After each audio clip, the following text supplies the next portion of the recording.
Interim Charleston County School District Superintendent Anita Huggins has been offered a permanent superintendent position by the Charleston County School Board. Today, I talk one-on-one with Charleston County School Board Chairman Keith Grybowski for this edition of Quintin's Close-Ups. And if you haven't already, subscribe to my YouTube channel and like Quintin's Close-Ups on Facebook. Charleston County School Board Chairman Keith Grybowski, welcome back to Quintin's Close-Ups.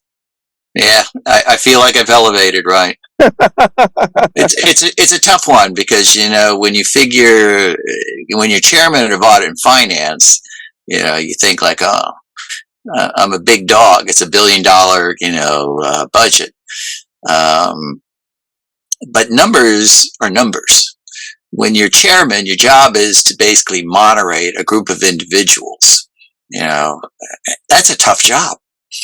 Looking at numbers is a tough job, and especially, and Mr. Calhoun, I have a lot of respect for what he's doing and what he's faced with. And that's why I decided to stay on the committee with him to try to help him out with this, because it is our number one issue. But, you know, numbers are just so tough. But man, trying to moderate a meeting of individuals, that's a real job. So, anyway. So let me ask you the obvious. Why chairman? Why now? I just felt that with going into this budget, I really felt we needed, you know, some stability. I thought I could bring stability. I tend to be a moderate on the board. And I just, you know, I felt this was the time to do it. I wanted more board members involved in the audit and finance. And so the first thing Mr. Calhoun did is he appointed Mrs. Roberson to be, you know, his deputy. So now we have 3 board members on it, which is good. So now, as chairman of the Charleston County School Board, how do you involve all of the board members in all of your decisions as chairman? And it's a great question. And we are working on that. It was something that Darren and I were working on with audit and finance and getting that charter in place and written such that we could get public comment involved in it to expand it.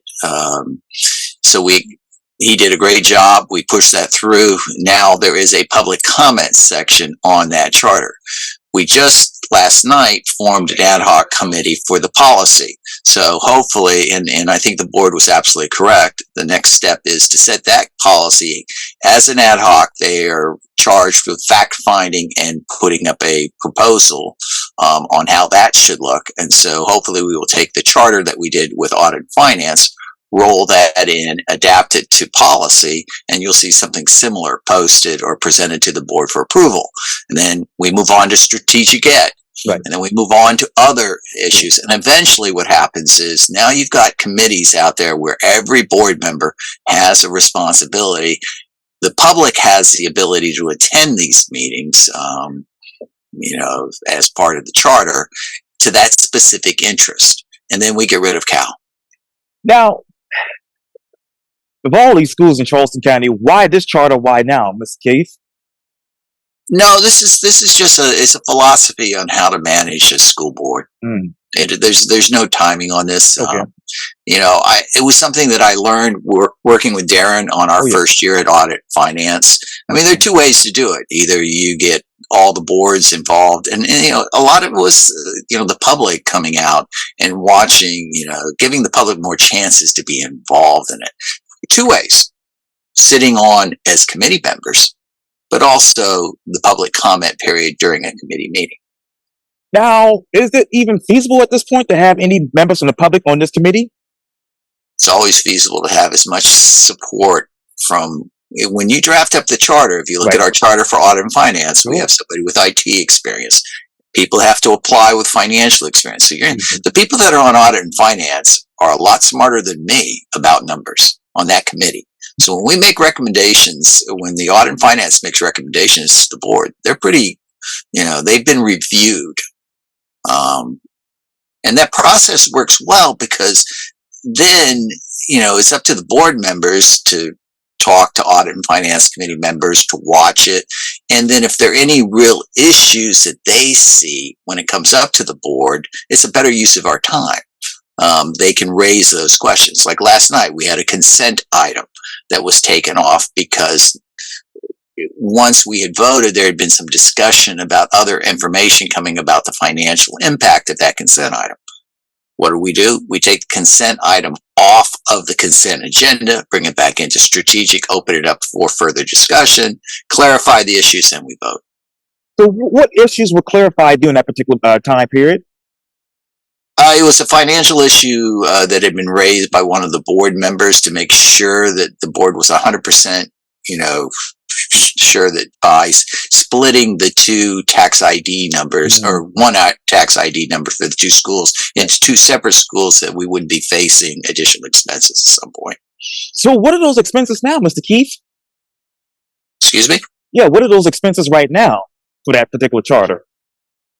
As to with Meeting Street charter? Oh yeah, because you said you wanted to separate the two IDs, and you yeah. Well, in other words, right now we pay them one set amount of money, okay, and it really goes by per student. So when you look at the formula with a charter school or even with Meeting Street, yes, the fees go by, the money follows the student. So, sure. So how much money are you guys paying per pupil for Meeting Street Academy then? I'm not sure. Okay. I mean, it will be. It is an interesting issue because we have seen some of the reports. I think Ms. Huggins gave an economic review to the Charleston North Charleston group, to where she actually laid out what the cost per student was. So I know the district has that number, but it's different at every school because there are a lot of different factors. I mean, bigger schools obviously are a lot cheaper to maintain than a smaller school. Yes, sir. I'm sorry about this plane coming over me, but let me ask you this: by dividing these two tax IDs up, how much would that actually save the school board in the long run? I mean, school district, excuse me. I don't think it saves anybody any money. It was an administrative issue. I don't think there's any money involved at all. I think that's what the board argued. This is just, it's actually there are two memorandums for both schools, so it makes sense that you would have one tax ID number with one memorandum, another tax ID. So I don't think there's any money issue here. I think it was all administration, and that was what was clarified. Yes, sir. And speaking of Ms. Huggins, let me just talk to you about the obvious. The Charleston County School Board votes in favor of negotiating contract with acting superintendent. This is coming from WCBD. The Charleston County School District's acting superintendent is slated to take over the position permanently. The Board of Trustees voted 5-4 just last night to authorize CCSD's council to negotiate a 3-year contract with acting superintendent Anita Huggins. Huggins has been in the position since former superintendent Dr. Eric Gallion in the Charleston County School District parted ways this fall. When it comes to Anita Higgins becoming permanent superintendent, why this? Why now? Stability, and if you read what the motion was, it was to pursuant to policy BDA, which says simply that the board shall appoint a superintendent. That is the policy. Okay, so when you read the actual motion that was brought in and was discussed. I actually have a copy of it here. Okay. Figuring that you would ask. Yes, sir. Yes, sir. Motion to authorize district council to negotiate, or motion to authorize council to negotiate and finalize a written agreement with Anita Huggins pursuant to the power vested to the board under policy BBA.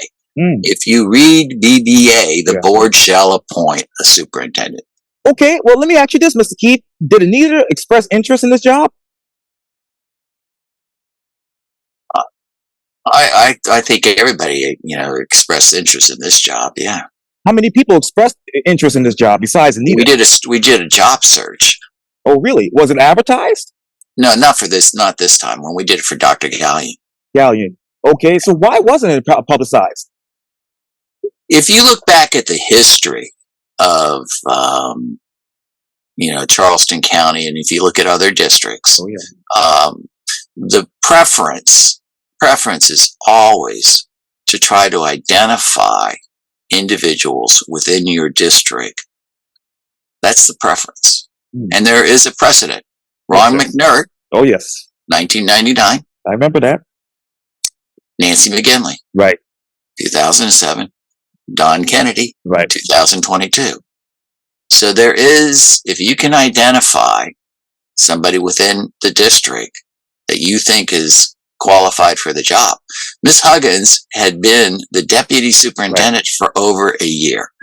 Go back, watch your Zooms, meetings. Watch what Don Kennedy does. Watch what Dr. Gallion did. You know, they relied heavily on Miss Huggins and her team to speak. She's been running, you know, she's been heavily involved in the district. You look at her history, if you go back and you look at the public, you know, processes, what they were clamoring for when we did the original search for Dr. Gallion, I mean, you know, they all said, look for somebody that knows the district inside and out. So we were at the mercy of what the search firm provided us. Did they even provide it this time around? No. Okay. First time with Dr. Gallion. So remember, we hired Dr. Gallion based upon what? 2 hour-and-a-half interviews. Right. He comes in, we get to see him perform. It doesn't work out.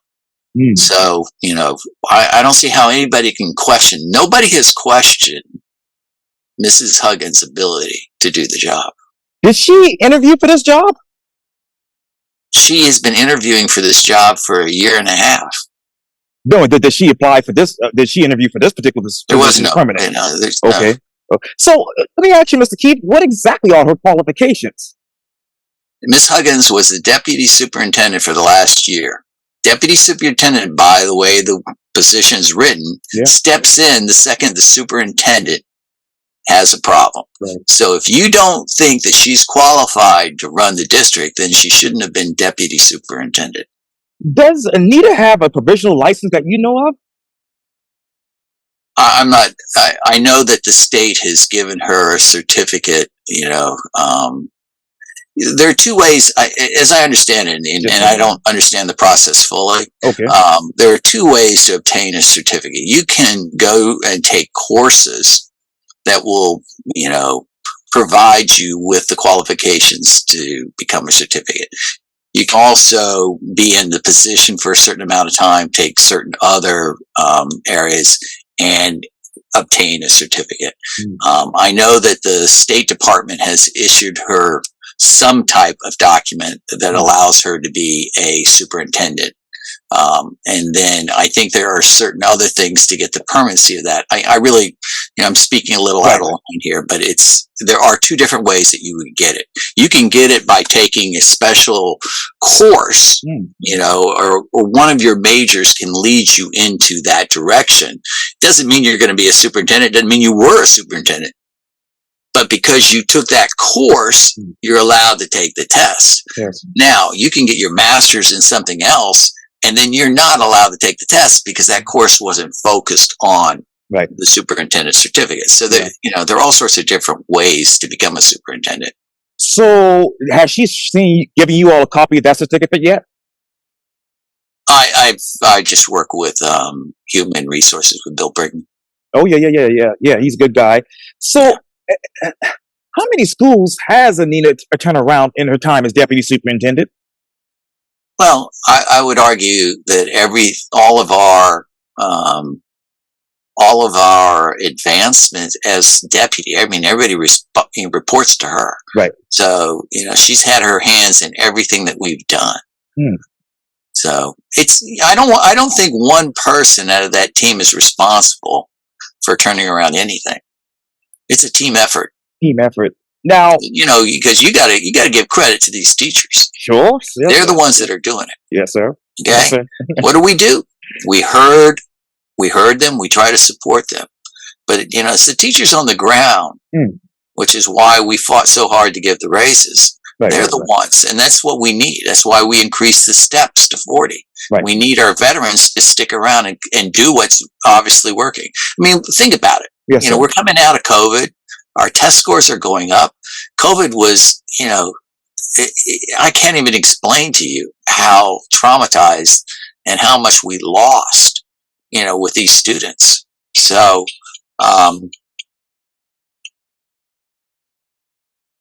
yes, sir. It's just, It's amazing. And Yes, sir. so I think we're on the right track. I think we need stability. We need to focus on the budget. I want to get to that in just a second, but let me ask you. Okay, you talk about trying to keep these veterans in the school district. So why not choose a veteran superintendent over Anita? I think Anita fills all of my requirements of what a superintendent should be. Okay, I made the motion. Four other people agreed with me. right, And I did not hear one person last night say anything negative about her.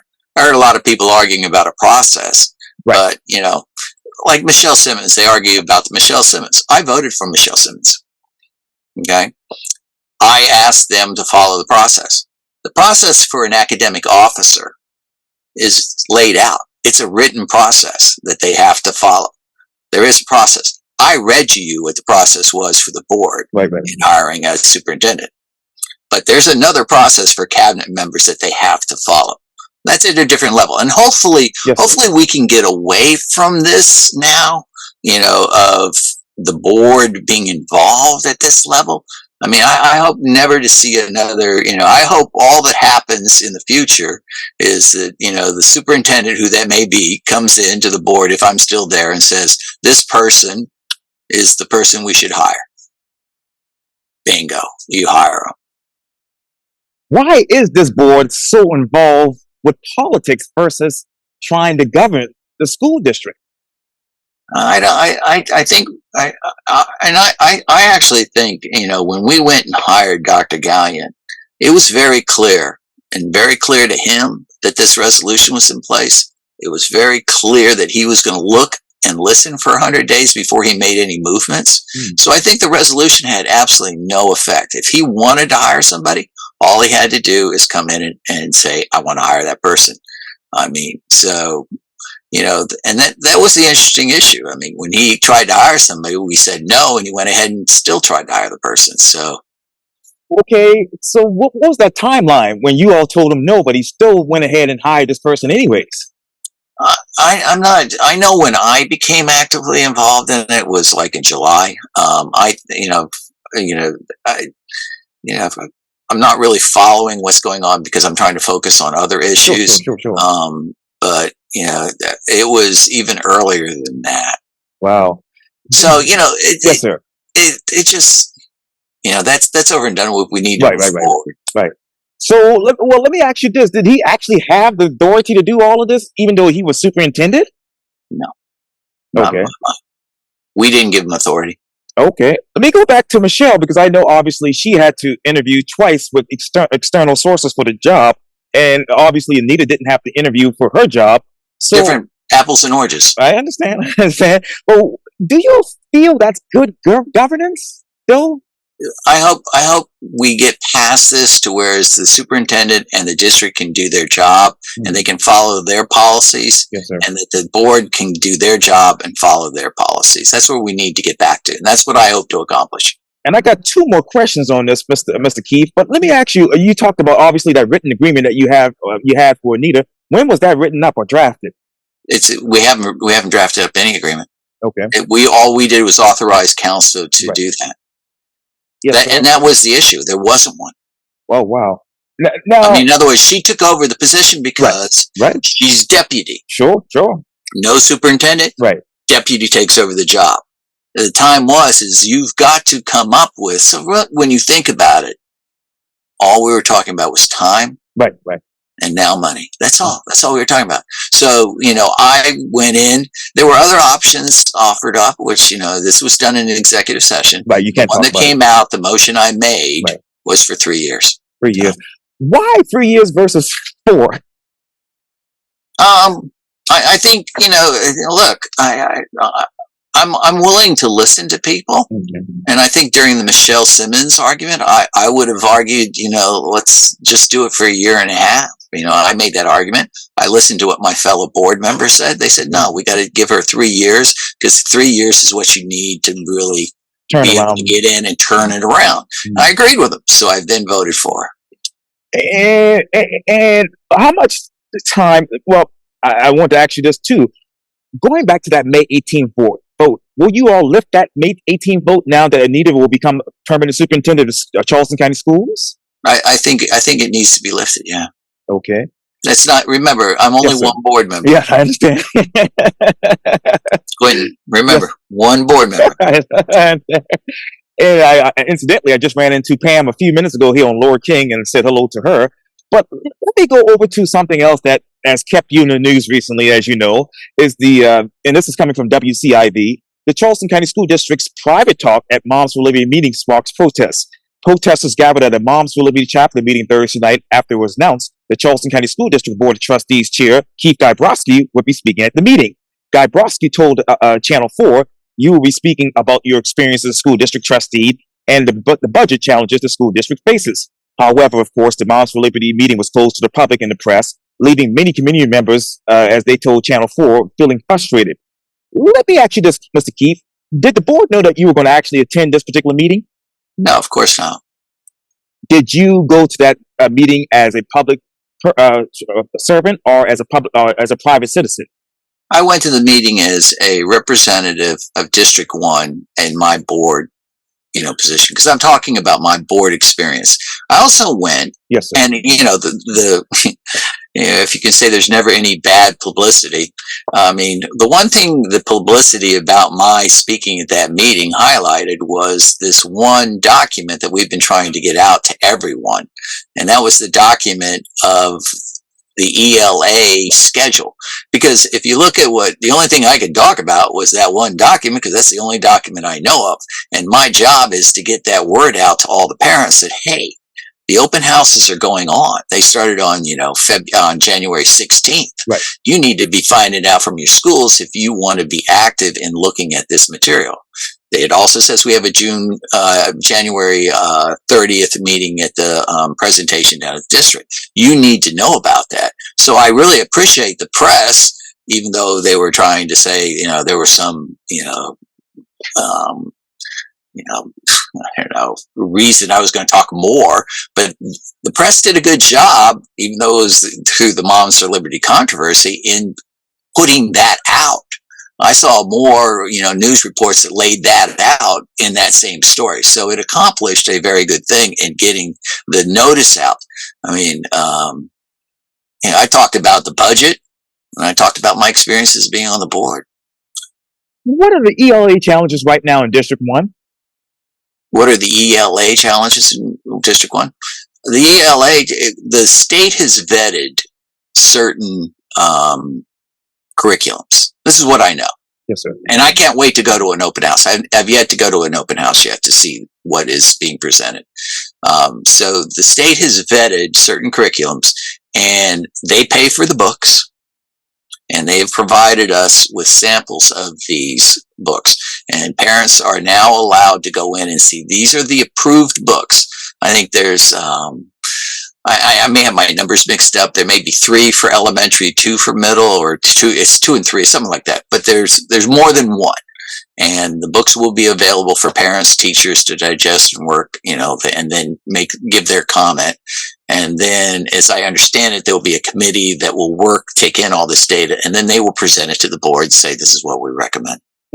So what timeline do you see for that happening? It's all in that document. Okay. I don't have it in front of me. Sure. I know it's fast. And that's why, I think the school open houses and parental reviews ends on February 9th. Okay. And I think it's like a week later, another committee meeting. So I think sometime in March is when it's coming through. I'm not sure, but it's close. It's going to be fast. And I know you talked about, obviously, those open houses that you're very excited to go to. So besides this Moms for Liberty meeting, what other public meetings do you want to go to share this information in the meantime? I just got a very wonderful offer from the Reverend Rivers to go to his meeting on February 8th, and I am very honored to attend that. I welcome the opportunity to speak to anyone. I'm very passionate about this. I'm willing to, so when he made that offer yesterday, I accepted it. Now, what exactly would you go there and talk to him about? Well, it's more of the issues that they have. I want to hear from them what they think the board should be doing. What are their issues? I know what we're dealing with. We're dealing with a budget. Can I really talk much about a budget? No, because we're still working on it. We still don't even know the numbers. Oh. I mean, so, all I can say is I know just from my experience with last year, right, and what I have seen since last year, this, and knowing and hearing the initial reports. I mean, last night we were talking about 300 teachers that have to be absorbed somehow. So we know that it's going to be a very tough issue. So we need to prepare people. We need to hear their voices of what's working, what's not working. So the more people you can talk with, the better. It's like any issue. There are always two sides. Yes, sir. Okay, so let me ask you this. Going back to the budget, obviously, I know if I'm not mistaken, that is, there's an 8.3 millage right now for the Charleston County School District. That's what was last year. That was the increase last year. And I know in this draft proposed budget, I know there's a lot of things in there: consultants, miscellaneous contracts. Can you tell me what are the deliverables on these contracts and these consultants? What's the return on investment on all of these? It's a great question. And that's one of the reasons I've been very impressed with Ms. Huggins. I've been asking for that information since day one. Day one that I was on the finance committee.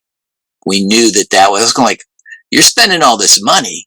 Where's the reporting showing that any of this is working? And then you would get the general argument, well, look at our test scores. And you're going, no, that's not the question. I mean, show me the money. Why is this group getting paid this money, and what exactly have they done?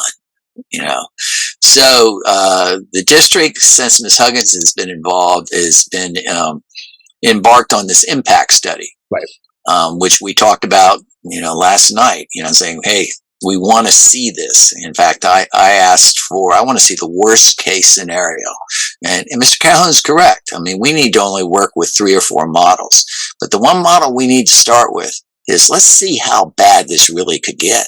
We know what our projected revenues are, but let's see how bad this, what are our expenses, so we can see what we have to deal with. Because you got to get to the middle at some point. Well, that's the law. That's the law. Yes, sir. I know. Okay. How can a district actually cut costs after this 8 millage? But you're asking, the 8 millage has already been factored into our revenue. So what is the projected revenue for the next couple of years? That's the $1 million question. Let me ask you this. It's a simple question, Mr. Keith. How then can you actually build this budget from bottom up? All you can do is really get a handle on what are your projected expenses are. Because it's a projected budget. I mean, no matter what happens with the budget, that's why you have a reserve. Because you may not be on point. Certain things may happen. And the reason you never want to touch that reserve is theoretically that's for a one-time expense. Hurricane comes in, we get shut down. We have no revenue coming in. We have to pay our teachers. We have to keep things going. That's where you use the money. You don't use that money for an FTE position, because that's not a one-time job. That comes up every year. So you have to really get a handle on what are your projected expenses for next year. And then you have the challenge of how many students are we going to have? Because the way the state model goes, we get a certain amount of money based upon how many students. What is your projected revenue going to be on your taxes? Well, that comes in, how many houses, second homes do we have? How many business do we have? And so we have to rely on the county for an awful lot of this data to come in and give us, this is what we expect. But once again, there's that word, this is what we expect. Oh, yes, and I know all about that as a co-homeowner. But let me ask you this. How, with all of these contracts and obviously these miscellaneous, contracts of consultants and whatnot, how actually is all of this helping to achieve or actually close the achievement gap in Charleston County? Well, that's what I hope this impact study will show. Until I see the impact study, which is I'm happy to hear it's coming. Right. But that's the goal of the impact study. And that's really where you break it down. We know from data, from testing scores going out, that we're on the right track. Everything's going up. So we know that something's working. And it's really a great question, because you want to say, well, if we can figure out that magic wand is working at that school, then let's duplicate it and send it over to all the schools. But you've got to remember, every school's different. And that's why you rely on your teachers so heavily. They know their students. So it's hard sitting up here at the high level and saying, hey. Yes, sir. Oh, yeah.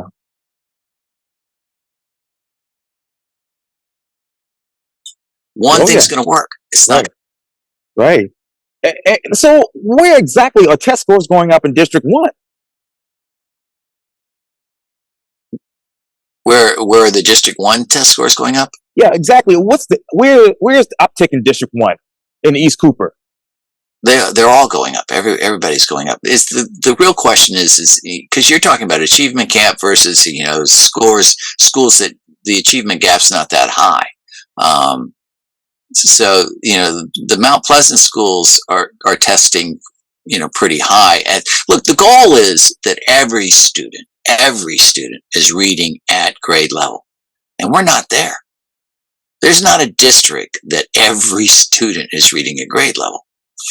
So there's always room for improvement. Now, if you are testing in the high 80s, to get to the 90, it's tough. I mean, it's a shorter range. If you are working down in the 40s and 50s, we've got a little more room to show a little more advanced improvement to give up, because there's so many factors on that last 10%.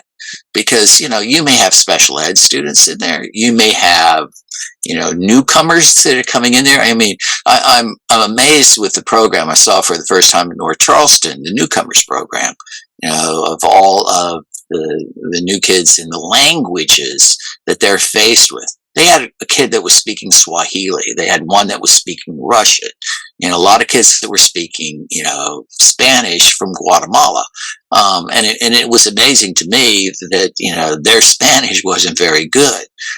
I've worked all over the world. When I go down to Chile, their Spanish is perfect. It's Madrid Spanish, perfect Spanish, textbook Spanish.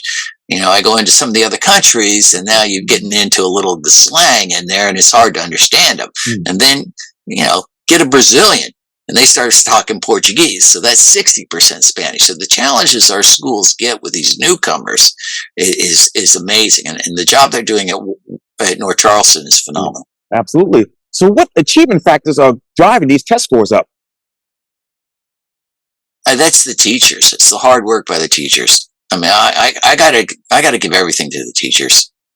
I mean, it's their hard work of identifying how to deal with their specific students. Yes, sir. And speaking of schools and teachers, let me take you over to, I guess that's School Avenue right there.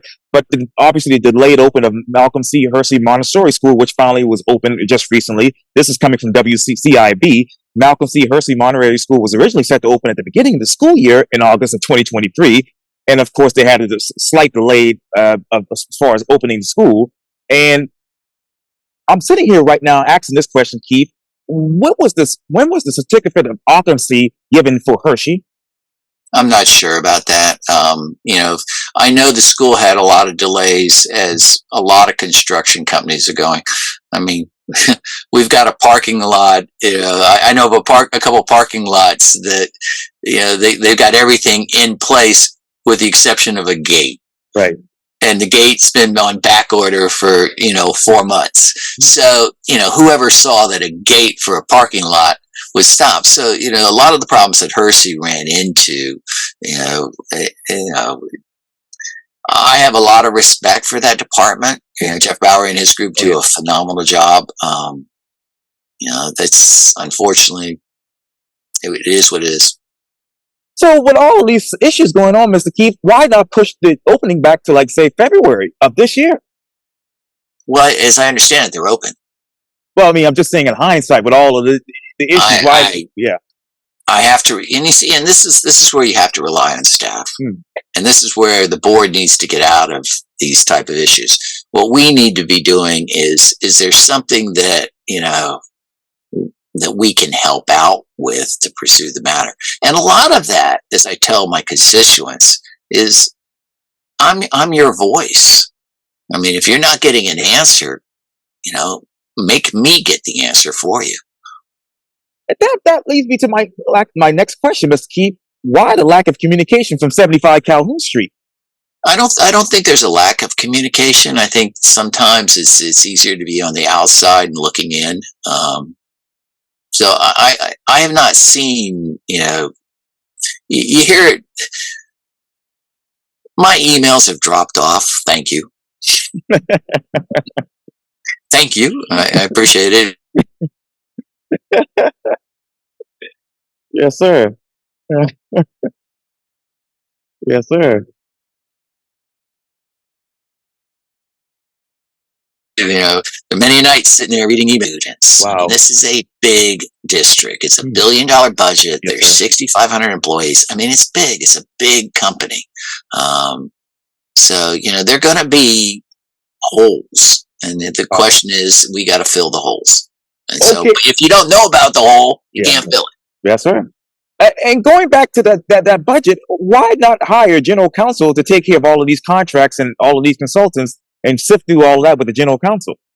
I think they're looking into that. Okay. All right. I think that we are a district that size.